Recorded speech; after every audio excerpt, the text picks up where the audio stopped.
क्षमा महाराज, पर जैसी कन्या आप ढूंढ रहे हैं, लाख कोशिश करने पर भी मैं नहीं ढूंढ पाया। हमें कुछ नहीं मालूम पंडित जी। हमें जैसी कन्या अपने राजकुमार के लिए चाहिए, वैसी ही कन्या आपको ढूंढ कर लानी होगी। पर महारानी, मुझे आगे कुछ नहीं सुनना। आप पूरा देश घूमिए, गांव गांव जाइए और ढूंढिए ऐसी कन्या जिसका नाम र से शुरू होता है और उसके माथे पर चंद्रदेव की निशानी हो। वही कन्या हमारे राजवंश का भाग्य बदलेगी और बदले में आपको वो रकम मिलेगी जिसके बारे में आपने उम्मीद भी नहीं की होगी। समझ गए ना? जी जी महारानी जी। पंडित आज्ञा लेकर वहाँ से चला गया और वाकई पूरा देश खंगाल मारा। फिर पूरे 1 महीने बाद पंडित वापस राजमहल आया। महाराज की जय हो, महारानी प्रसन्न रहे। क्या हुआ पंडित, मिली कोई कन्या?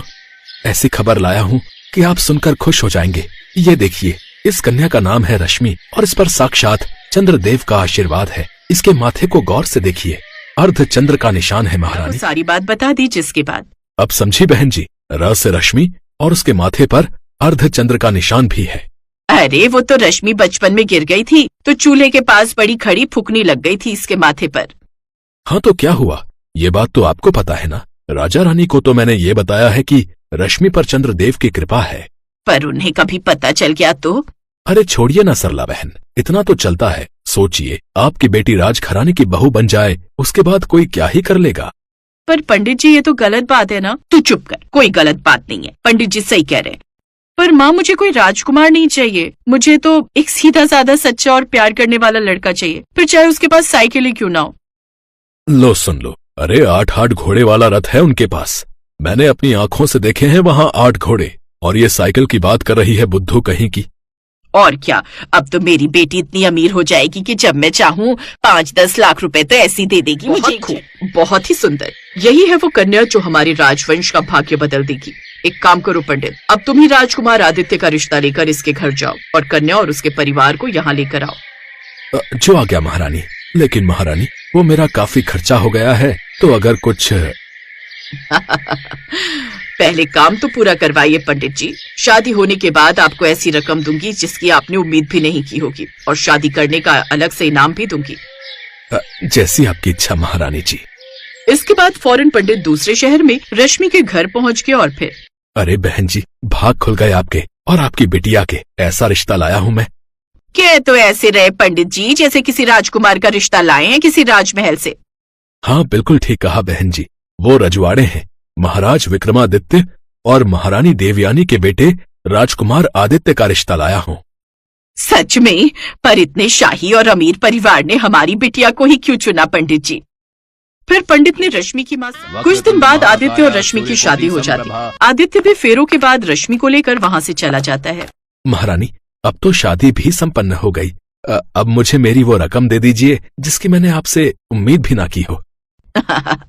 हाँ क्यों नहीं, ये लीजिए पूरे 170 रुपए। 120 रुपए आपका रिश्ता बताने के लिए और 50 रुपए शादी कराने के। कहा था ना कि ऐसी रकम दूंगी कि आप उम्मीद भी नहीं किए होंगे।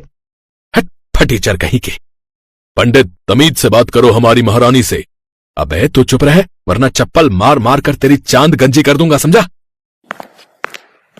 उधर आदित्य रश्मि को पूरा महल दिखाने लगा जो कि काफी बड़ा था। घूमते घूमते काफी देर हो गई और फिर आदित्य रश्मि के साथ आगे बढ़ने लगा। तभी रश्मि को घोड़ों की आवाज सुनाई दी।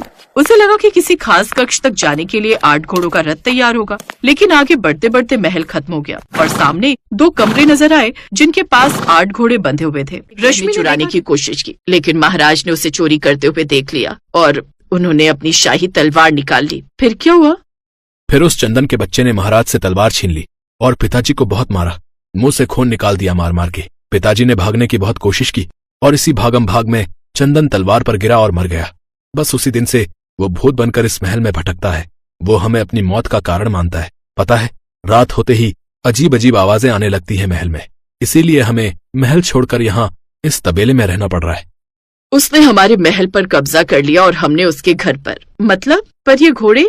ये तो आदित्य का अस्तबल है। सुबह सुबह इनके मालिक आएंगे और अपने अपने घोड़ा गाड़ियों को इन्हें लगाकर ईंट भट्टे से ईंटें ढोएंगे। वो सब पूरे 8,000 रुपए देते हैं हमारे आदित्य को। पर अब तुम आ गई हो ना, तो तुम हमारा भाग्य बदल दोगी। मथुरा वाले पंडित जी ने यही कहा था।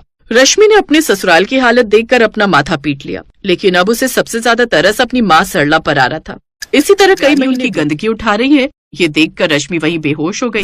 फिर कुछ देर बाद पिताजी, रश्मि को होश आ गया।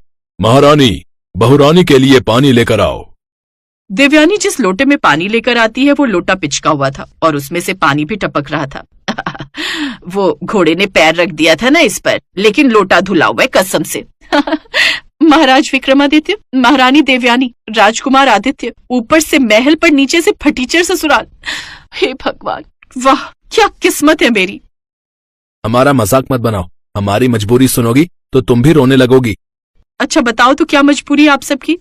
हम लोग सच में रजवाड़े हैं, वो तो बस चंदन की वजह से हमारा ये हाल है। चंदन? कौन चंदन? बड़ी पुरानी कहानी है। हम इसी राजमहल में शान से रहते थे। हमारे पास भी नौकर चाकर थे, सैनिक थे। हमारे पास भी प्रजा से कर की राशि आती थी। ये नकली गहनों की जगह असली गहने हुआ करते थे। लेकिन फिर एक दिन महल के एक नौकर चंदन का मन डोल गया। साल से एक ही लुंगी में घूम रहे हैं, पर तूने ऐसा किया क्यों? महारानी, मैं उस दिन मरा नहीं था। उस दिन मेरे पैर से टकराकर लाल चटनी फैल गई थी, जिसे मेरा खून समझकर आपको लगा कि मैं मर गया हूँ और आप सब भाग गए। मैंने सोचा कि क्यों ना इस मौके का फायदा उठाऊं। आप यहाँ रहने लगे और मैं उधर महल में आराम से रहने लगा। सब कुछ अच्छा चल रहा था, पर फिर आपकी ये बहू आ गई। शाबाश बहू, देखा, मथुरा वाले पंडित जी ने सही कहा था कि हमारी बहू हमारा भाग्य बदल देगी। जीती रहो। एक दिन जोर की बारिश हो रही थी और रात में रश्मि बाथरूम जाने के लिए उठी। हे भगवान, क्या करूं?